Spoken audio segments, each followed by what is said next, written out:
Hello à tous, j'espère que vous allez bien. Jeudi dernier, j'ai rencontré un ami qui m'a dit comment ça va le coach? Bon, ça m'a fait un petit peu bizarre parce que premièrement, je suis pas coach. Peut-être que je suis business coach, mais à la base, je fais de la communication. Et deuxièmement, il m'a dit regarde, il faut que tu me motives.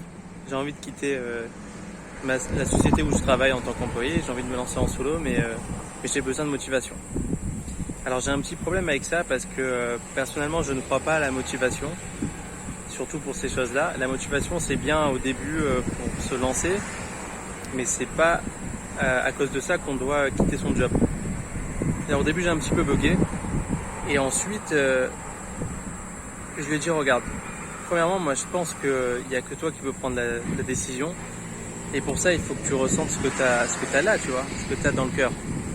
Si au fond de toi, il y a quelque chose qui te travaille et qui fait que tu sens que tu as besoin de te réaliser, ben oui, il faut vraiment songer à partir. Mais ce que je veux dire, c'est qu'il faut réfléchir à nos valeurs et se dire finalement, est-ce que je recherche la sécurité ou je recherche la liberté, etc. Donc faire un travail des valeurs. Si ça se trouve, le gars n'a pas vraiment besoin de quitter son job. Donc première chose, cherchez vos valeurs. Deuxièmement, je pense sincèrement que dans la vie, si on ne se met pas des deadlines, à cause justement de la peur du changement, on va jamais avancer. Donc mettez-vous une deadline et ensuite troisièmement, à chaque jour en fait, après vos horaires en tant qu'employé, vous allez chez vous commencer à établir un plan d'action. Alors je me fiche de savoir si c'est demain que vous allez partir de la société, dans 3 mois, dans 5 mois, peu importe. Vous mettez une deadline et vous la respectez. Et ensuite, il faut mettre en place une stratégie. Ça va être premièrement essayer de chercher des contacts avec qui on pourrait éventuellement travailler. Deuxièmement, commencer à retravailler son profil LinkedIn pour sa carte de visite professionnelle, son Facebook, etc. Commencer à envoyer des messages à nos relations. Et aussi, il y a un principe très important que j'ai vu d'ailleurs dans le livre de Robert Mancini, qui disait que quand on annonce nos objectifs à nos proches, psychologiquement, ça nous met une pression. Donc ça aussi, c'est un bon élément à prendre en compte.